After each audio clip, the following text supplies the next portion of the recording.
அதிமுக 2026 தேர்தலுக்கு தயாராகி விட்டதா?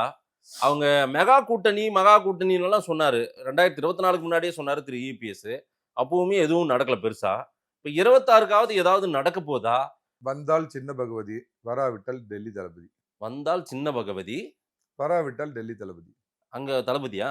கூட்டி கழிச்சு பாருங்க. கணக்கு சரியா வரும். அதாவது நேர்ல வந்தா விஜய், அப்படி இல்லன்னா பிஜேபி நீங்க அப்படின்னு என்ன சொல்ல நீங்க வர்றீங்க. என்ன எனக்கு வேணாலும் அதான் சொல்லுங்க. சார் புரிஞ்சுது. நீங்க என்ன வேணாலும் வந்தா விஜய், நான் வரலன்னா நான் பிஜேபின்றீங்க. விஜய்ன்னு சொன்னேனா? நான் ஏடிஎம்கே விஜய்ன்னு அலையன்ஸ். நான் விஜய்ன்னு எங்கேயாவது சொன்னேனா?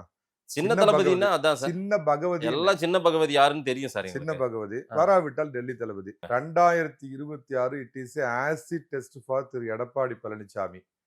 உட்கட்சியில தொடர்ந்து அவருடைய அதாவது சில தோல்விகள் அதிமுக சந்திக்கிறப்ப இதுக்கு ஒரே தீர்வு அம்மா மாதிரி ஒரு விசுரூபம் எடுக்கக்கூடிய தலைவராக வரணும்னா அவர் முதலமைச்சர் ஆசனத்துல உட்கார்ந்தாருனா தான் அதற்கு ஒரே தீர்வு.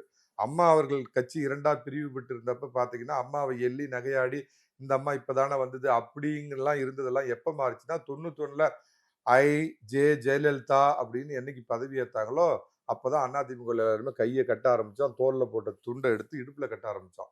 ஸோ அந்த மாதிரி ஒரு இடத்தை தக்க வைத்துக் கொள்ள வேண்டிய ஒரு நிர்பந்தத்தில் இருக்கிறார் திரு எடப்பாடி பழனிசாமி. நீங்க சொல்றதை வைத்து பார்க்கும்போது அதிமுக, பாஜக மீண்டும் கூட்டணி வரலாம். தவறில்லைங்கிற தவறில்லைன்றீங்க.